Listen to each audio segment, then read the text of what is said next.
নিতাই গৌর হরি।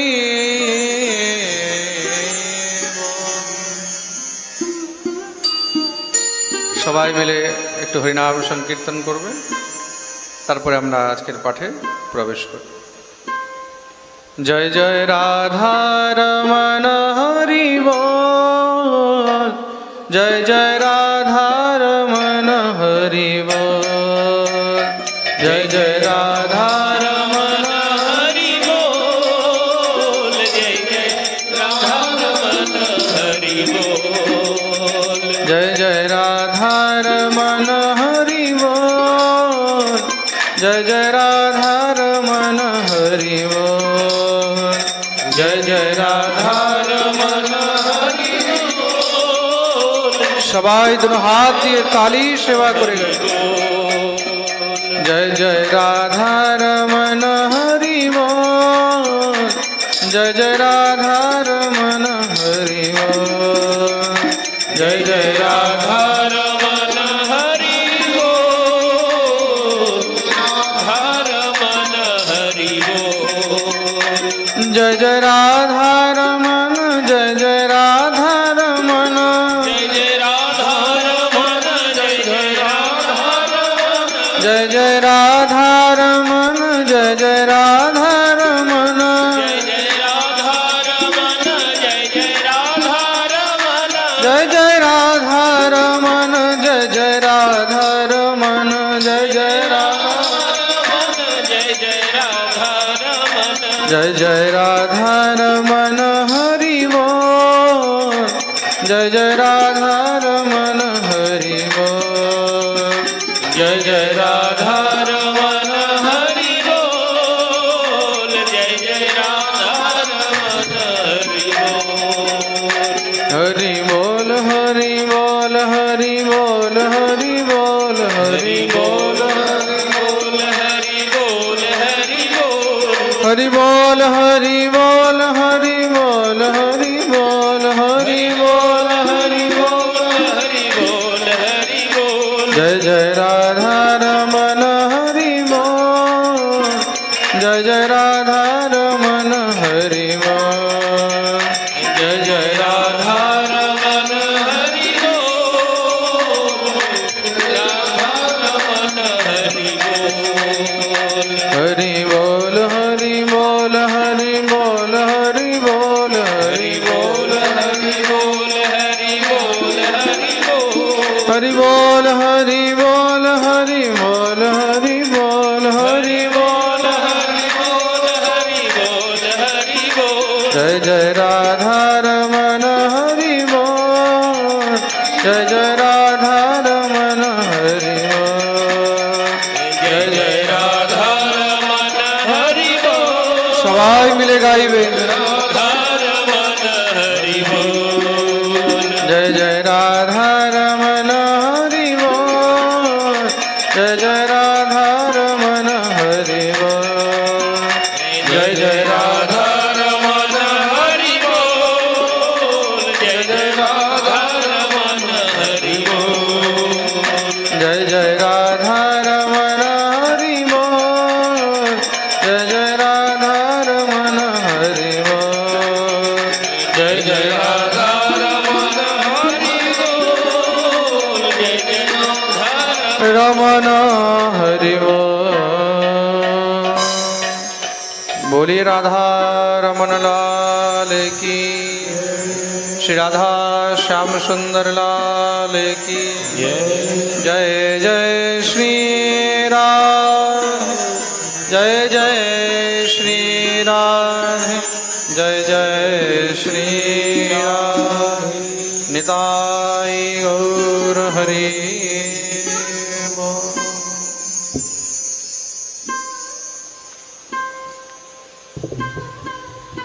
परमानंद चिन्मूर्ति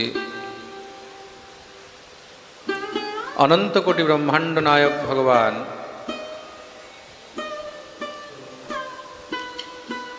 श्री राधा श्याम सुंदरेर असीम कृपा असीम अनुकंपाय एलियामुड़ाबासी भक्तवृंदगण भगवान श्रीहरिर दिव्य আনন্দময়ী অমৃতময়ী হরিকথা রস আস্বাদন করার জন্য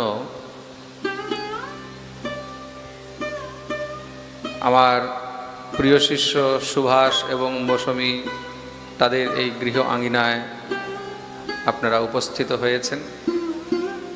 শ্রী রাধা শ্যামসুন্দরের কৃপায়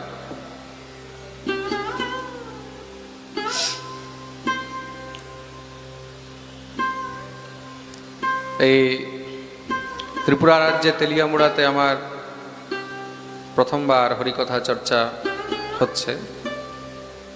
অনেক দিন ধরে সুভাষ মৌসুমী তাদের অনেক আগ্রহ ছিল, বাবা একটু আমার ঘরে হরিকথা যেন হয়, একটু যেন ভাগবত পাঠ হয়। সুতরাং খুব ব্যস্ত সময়ের মধ্যেও আজকে একদিন একটু বের করা হলো।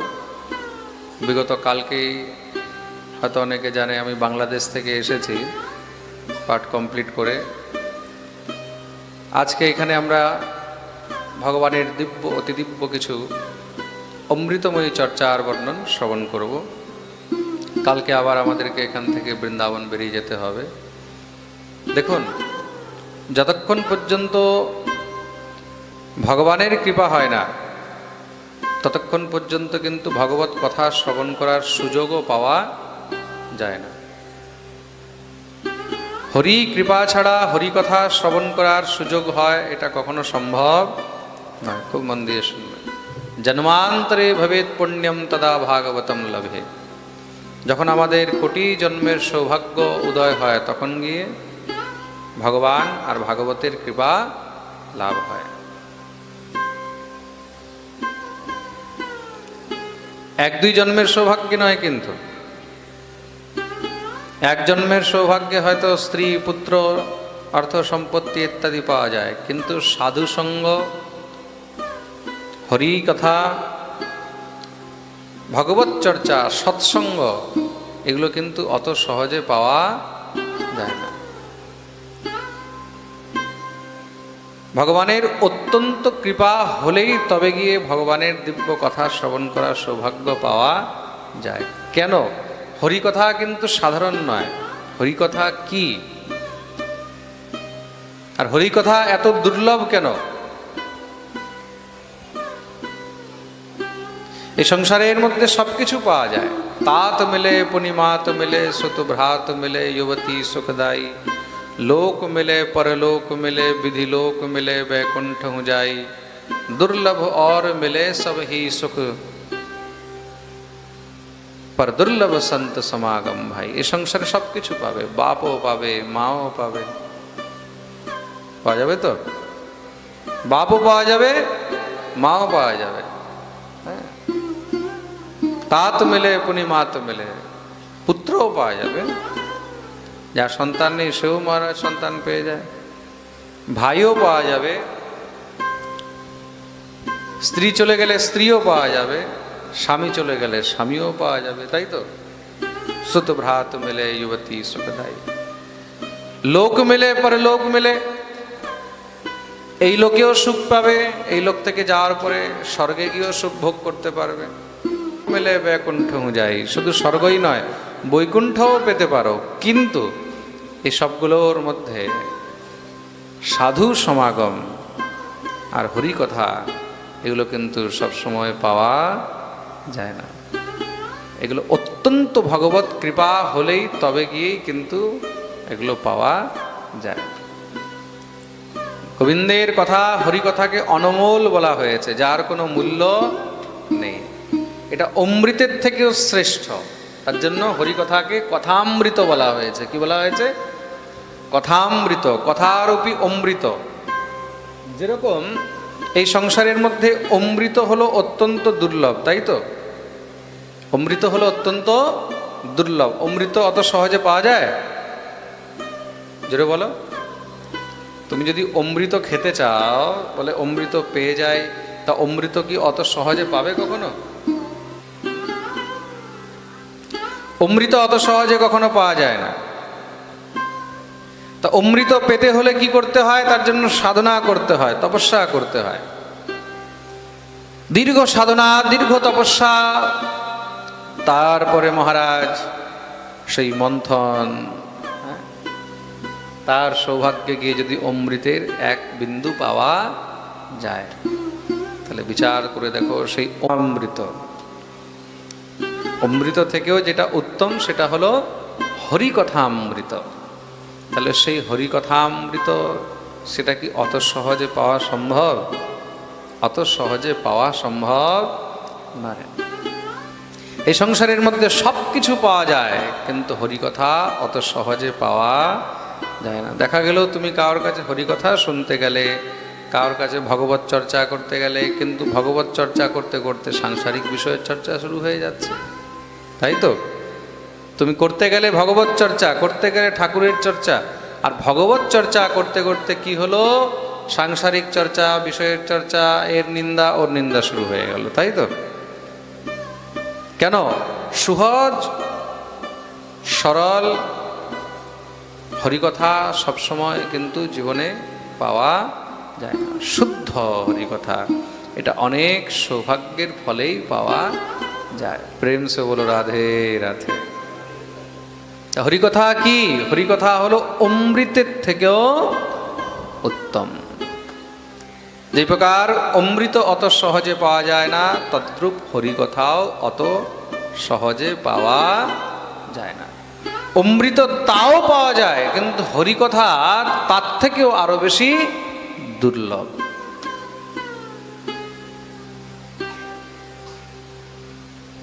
দুর্লভ মানুষ জন্ম দেহিনাম ক্ষণভঙ্গুরঃ। এই মনুষ্য জন্ম কিন্তু অনেক দুর্লভ। আর সেই মনুষ্য জন্মের মধ্যে মনুষ্যরূপে জন্মগ্রহণ করে ভগবানের কথা শ্রবণ করা, গোবিন্দের চরণাশ্রয় নিয়ে থাকা, এটা কিন্তু আরো বেশি দুর্লভ।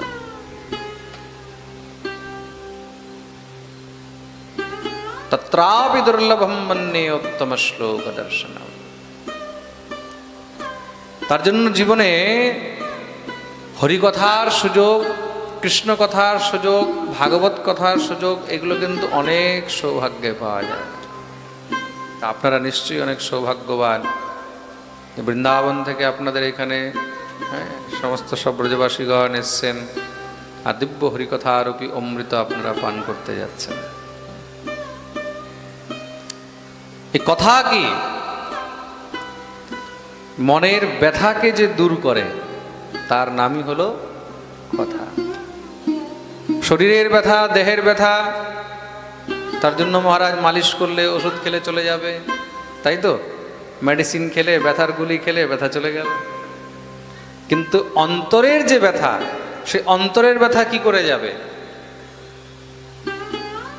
অন্তরের ব্যথার জন্য কোনো ওষুধ আছে সংসারে? হ্যাঁ, কোনো ক্যাপসুল আছে? কোনো মেডিসিন আছে? কোনো বাম আছে? না কোনো মালিশের তেল আছে? এই সংসারের মধ্যে বাহ্যিক ব্যথা, দৈহিক ব্যথা,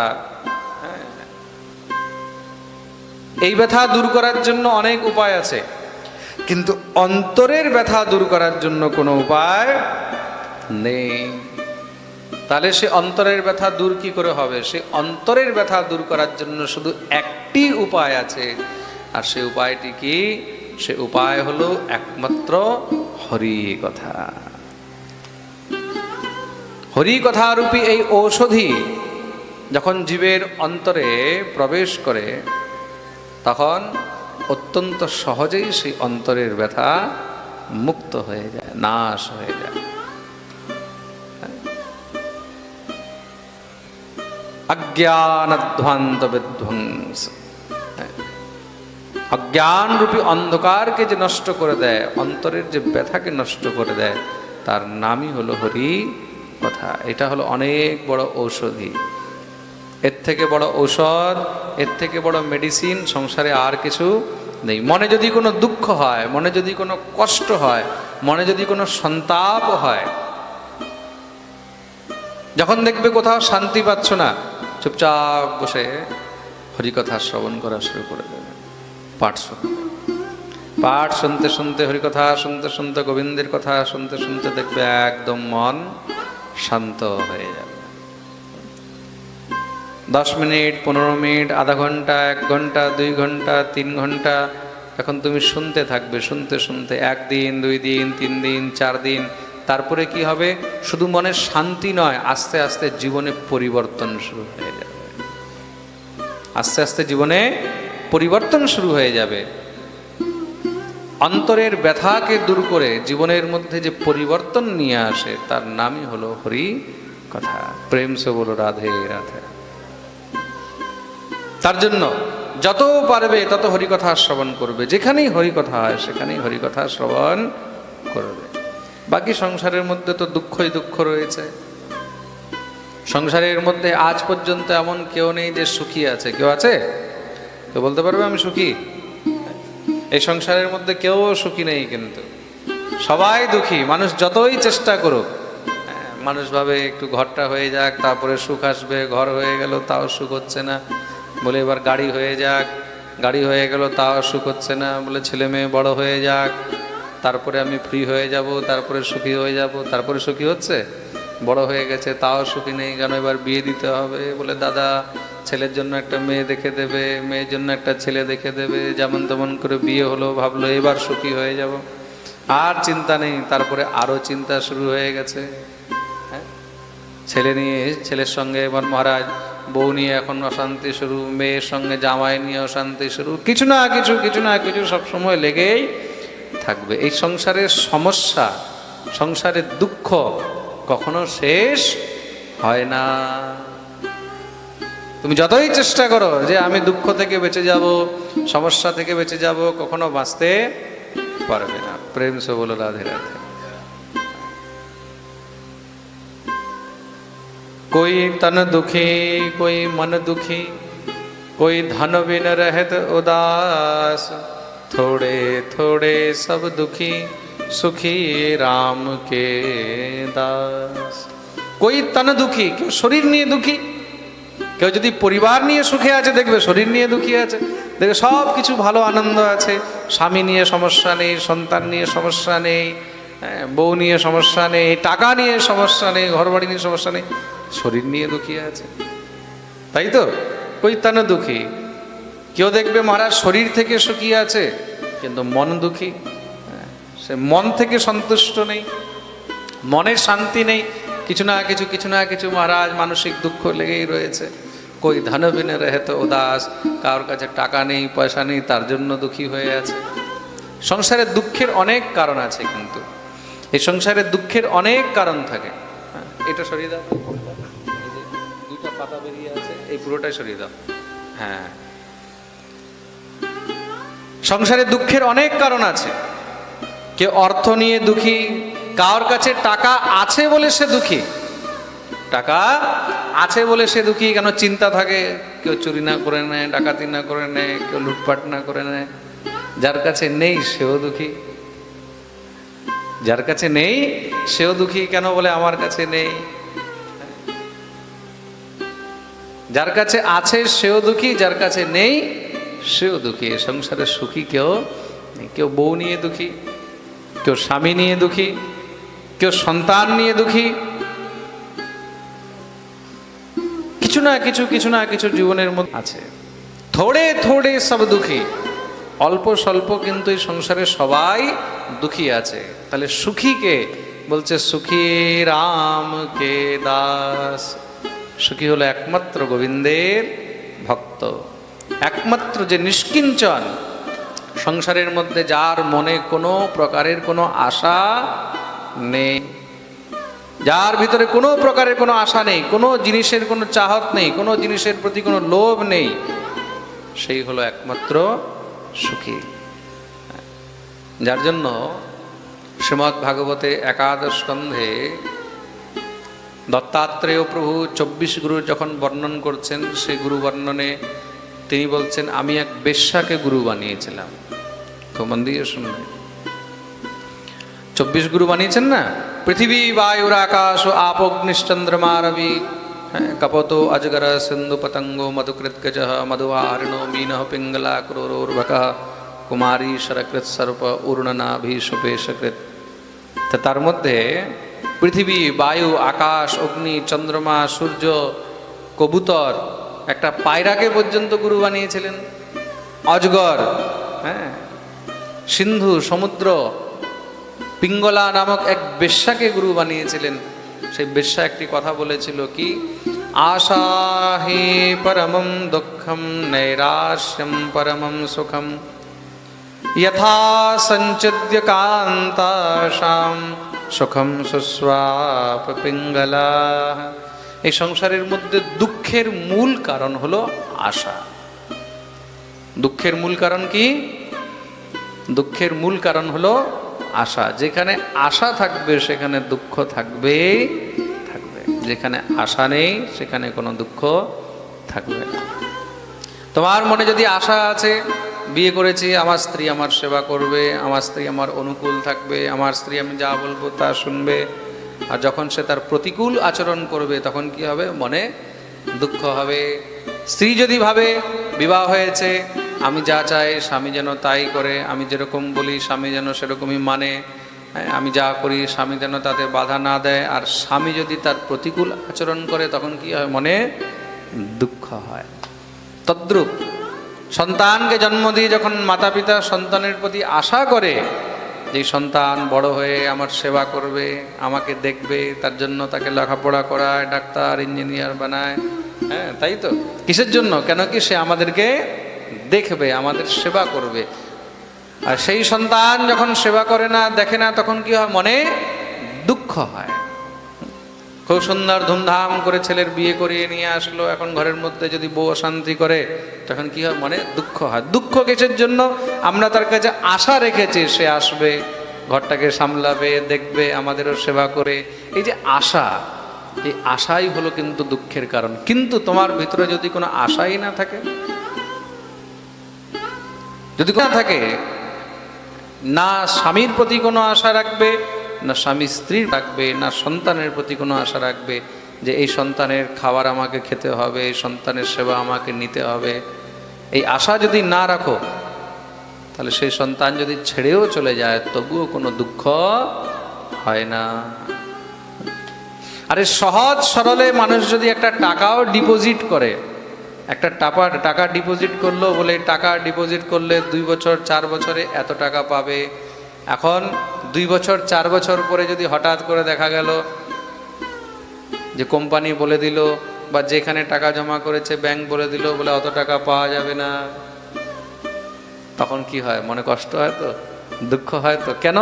আশা ছিল। যেখানে আশা থাকবে সেখানে দুঃখ হবে। তার জন্য যদি সুখী থাকতে চাও, তা সুখের একমাত্র সূত্র কি? একমাত্র সূত্র হলো নিরাশা। কোনো জিনিসের প্রতি আশা রাখবে না। আশা থাকলেই কিন্তু দুঃখ থাকবে। দুঃখের জননী, খুব মন দিয়ে শুনবে, দুঃখের জননী কে? দুঃখের জননী হলো আশা। যেখানে আশা থাকবে সেখানে দুঃখ হবেই হবে। তার জন্য নিরাশা রাখবে, কোনো জিনিসের প্রতি আশা রাখবে না, সন্তুষ্টি রাখবে, সন্তোষ। যা পেয়েছি তাতেই আনন্দ অনুভব করবে, জীবনে যা হয়েছে তাতেই আনন্দ অনুভব করবে। যতটুক পেয়েছো ভগবানকে সেটার ধন্যবাদ দেবে। হয়তো অনেকে ততটুকু পায় না। প্রেম সে বলো রাধে রাধে। স্ত্রী পেয়েছি, স্ত্রী আমাকে রান্না করে দিচ্ছে, ঘর সামলাচ্ছে, এটার মধ্যে সন্তুষ্টি করতে শেখো। হয়তো অনেকের ভাগ্যে সেটাও জুটছে না, অনেকের ভাগ্যে সেটাও জুটছে না। স্বামী পেয়েছি, স্বামী আমাকে রোজগার করে এনে দিচ্ছে, খাওয়াচ্ছে, তাতে সন্তুষ্টি থাকার চেষ্টা করো। অনেকের কপালে সেটাও জুটছে না। প্রেম সে বলো রাধে রাধে। ইকো কম করো, টোনটা কম করো। অনেকের কপালে সেটাও জুটছে না। মনে রাখবে, সন্তানকে তুমি কথা বলছো, সন্তান তোমার কথা শুনছে, সন্তান অবাধ্য করছে না, তোমার সঙ্গে ঝগড়া করছে না, মারপিট করছে না, তার মধ্যে সুখী থাকো। তার থেকে আর বেশি আশা রেখে লাভ নেই। কেন? হয়তো অনেকের সন্তান তাদের মাতা পিতার দিকে ফিরেও তাকাচ্ছে না। ঘরে তুমি ডাল ভাত খেতে পাচ্ছ, রুটি তরকারি খেতে পাচ্ছ, ঈশ্বরকে ধন্যবাদ দাও। কেন? বলে ভগবান অনেক কৃপা করেছেন, সংসারে অনেক মানুষ আছে যারা পেট ভরে খেতেও পারছে না। তোমার কাছে যদি একটা কুড়ে ঘরও আছে, টিনের ঘর আছে, উপরে টিনের ছাউনি আছে, তার মধ্যেও সুখ অনুভব করবে। কেন? সংসারে অনেক মানুষ আছে যাদের কাছে নিজের ঘর পর্যন্ত নেই। তুমি যদি একটু ভালো কাপড় পরছো, তাহলে তুমি তার মধ্যেই সন্তুষ্টি রাখবে। কেন? সংসারে এমন অনেক লোক আছে যাদের কাছে পরার জন্য বস্ত্র পর্যন্ত নেই, কাপড় পর্যন্ত নেই। আপনারা অনেক ভাগ্যবান, অনেক সুখী যে সংসারের মধ্যে অনেক কিছু আপনারা পেয়েছেন, আমরা পেয়েছি। বিশ্বের মধ্যে এমন কত জায়গা আছে, কত দেশ আছে যেখানে মানুষ ঠিক মতন খেতে পর্যন্ত পায় না। আমাকে আফ্রিকা থেকে এক ভক্ত এসেছিল, সে বলল, বাবা কি বলবো, আফ্রিকায় কিছু কিছু দেশ এমন আছে সেখানে মানুষের কাছে খাবারের জল পর্যন্ত নেই। তারা যে কি খাবে সেই জিনিস তাদের কাছে নেই। জঙ্গলের মধ্যে যায়, জঙ্গলের মধ্যে গিয়ে সেখানে যা পায় তাদেরকে মেরে টেরে নিয়ে এসে রেঁধে বেড়ে খায়। জল কোথায়, কোন পুকুরের মধ্যে জল কোথায় কোথায়, সেখান থেকে জল ভরে নিয়ে এসে সেইগুলোকে তারপরে তারা খায়। সংসারের মধ্যে এমন এমন কিন্তু মানুষ আছে। তার মানে আমরা যা সুখ উপভোগ করছি এটা ভগবানের অত্যন্ত মহতি কৃপা। প্রেম সে বলো রাধে রাধে। তার জন্য ঈশ্বরকে ধন্যবাদ করতে হবে, ঈশ্বরের সেবা করতে হবে যে প্রভু যেই সুখ তুমি আমাকে দিয়েছ, এই সুখ যেন আমি জন্ম জন্মে পাই, এই সুখ যেন সব সময় নিয়ে থাকতে পারি, তোমার সেবা করে যেতে পারি। প্রেম সে বলো রাধে রাধে। বিদেহনগরে, বিদেহনগর খুব মন দিয়ে শুনবে, যেটাকে বর্তমানে জনকপুরী বলা হয়, হ্যাঁ, সেই বিদেহনগরে ইকো আবার বেড়ে যাচ্ছে, রিভাবটা কম করে দাও। বিদেহনগরে এক বেশ্যা ছিল, নাম ছিল পিঙ্গলা। সেই পিঙ্গলা বেশ্যা নগরের অত্যন্ত সুন্দর রমণী। ট্রাভেলার একটু কম করে দাও। সেই পিঙ্গলা বেশ্যা নগরের অত্যন্ত সুন্দর রমণী। তাকে দেখার জন্য তার কাছে বড় বড় মহারাজ, ধনাঢ্য বড় বড় ধনী লোক আসে, খুব অর্থ ইত্যাদি তাকে দিয়ে যায়, তারা মনোরঞ্জন করে যায়। একদিন কি হয়েছে, সেই পিঙ্গলা নামক বেশ্যা সকাল থেকে সেজে গুজে যখন নিজের ঘরে বসেছে যে আজকেও লোক আসবে, সকাল থেকে আস্তে আস্তে দুপুর হয়ে গেল, কেউ আসেনি। দুপুর থেকে আস্তে আস্তে মহারাজ এবার বিকেল হয়ে যাচ্ছে, কেউ আসেনি। পিঙ্গলা শুধু চিন্তায় রয়েছে, কেউ আসবে কেউ আসবে কেউ আসবে। মন চঞ্চল হয়ে গেছে, ঘরে আর টিকতে পারছে না, ঘরের দুয়ারে গিয়ে দরজায় গিয়ে দাঁড়িয়ে বসে আছে। সামনে দিয়ে লোকজন যাচ্ছে, ভিড় লেগে রয়েছে। হ্যাঁ, কিসের ভিড়? বলে আজকে একটা অনেক বড় অনুষ্ঠান, অনেক বড় পুজো, সব মানুষ সেখানে যাচ্ছে, মেলায় দর্শন করতে যাচ্ছে, সবাই পুজো দিতে যাচ্ছে, কোনো দেবদেবীর পুজো। সবাই সেদিকে মহারাজ যাচ্ছে। যেই পিঙ্গলা বেশ্যার দিকে বড় বড় ধনাঢ্য লোক সব আকর্ষিত হয়ে তার কাছে চলে যায়, আজকে কিন্তু কেউ তার দিকে তাকাচ্ছে না, কেউ তার দিকে তাকাচ্ছে না। দেখতে দেখতে দেখতে দেখতে মহারাজ সন্ধ্যা হয়ে গেল। পিঙ্গলা বেশ্যা ভেবেছে এখন তো রাত্রির সময় হয়েছে, রাত্রির সময় হয়তো এখন কেউ না কেউ তো আসবে। আস্তে আস্তে রাত্রিও পেরোতে পেরোতে মধ্যরাত্রি হয়ে গেছে, তাও যখন কেউ আসছে না, এখনো ভাবছে যদি কেউ আসে কেউ আসে কেউ আসে, এখনো আশা রয়েছে কেউ আসে কেউ আসে কেউ আসে কেউ আসে। হ্যাঁ, ওই আসার জন্য না খেতে ইচ্ছা করছে, না কোথাও যেতে ইচ্ছা করছে। আমি কোথাও গেলাম, ওই সময় যদি আমার কোনো গ্রাহক এসে ফিরে চলে যায়। হ্যাঁ, দেখতে দেখতে মহারাজ রাত্রিও পেরিয়ে গেল, রাত্রি জাগরণ হয়ে গেল, না খেলো না দিল, সম্পূর্ণ দিন ব্রত হয়ে গেল, রাত্রি জাগরণ হয়ে গেল, সকাল হয়েছে। যখন সকাল হয়েছে, সকাল হতেই রাত্রি যখনই মহারাজ গমন করেছে, রাত্রের গমিষ্যতি ভবিষ্যতি সুপ্রভাতম, সকাল হয়েছে, সূর্যোদয় হয়েছে, অন্ধকার দূর হয়েছে, পিঙ্গলার অন্তরেরও অন্ধকার দূর হয়ে গেছে। পিঙ্গলাকে সংসার থেকে বৈরাগ্য হয়ে গেল। ছি ছি ছি ছি ছি। আমি কিসের মোহে পড়েছিলাম? পিঙ্গলা নিজেকে নিজে বলছে, अहो मे मोह विततिं पश्यता विजितात्मनः या कान्ताद् सतः कामं कामयेन बालिशा। আহা হা, আমি কত মন্দমতি! এই সংসারের মধ্যে সাধারণ জীব, সাধারণ মানুষ, আমি শুধু তাদের আশা, তাদের মোহ করে পড়েছিলাম তারা আসবে, এসে আমাকে হয়তো কিছু দৈহিক সুখ প্রদান করে যাবে, কিছু অর্থ দিয়ে যাবে, টাকা পয়সা দিয়ে যাবে। একমাত্র সেই সুখের কামনায়, সেই মোহতে পড়ে এতদিন পর্যন্ত নিজের জীবনকে শুধু নষ্ট করলাম, জীবনকে শুধু নষ্ট করলাম। এই জীবন যদি আমি কোনো সাধুগুরু বৈষ্ণবের সেবায় লাগাতাম, এই জীবন যদি আমি ভগবানের সেবায় লাগাতাম, সন্তম সমীপে রমণম রতিপ্রদম বিত্তপ্রদম নিত্যমিমম বিহায় অকামদম দুঃখ ভয়াধিশোকম মোহপ্রদম তুচ্ছ ভয়ম ভজেজ্ঞা। যদি আমি এই জীবনটা হরিসেবায় লাগাতাম, ঠাকুরের সেবায় লাগাতাম, সাধু বৈষ্ণবের সঙ্গ করতাম, তাহলে আমার জীবন ধন্য হয়ে যেত।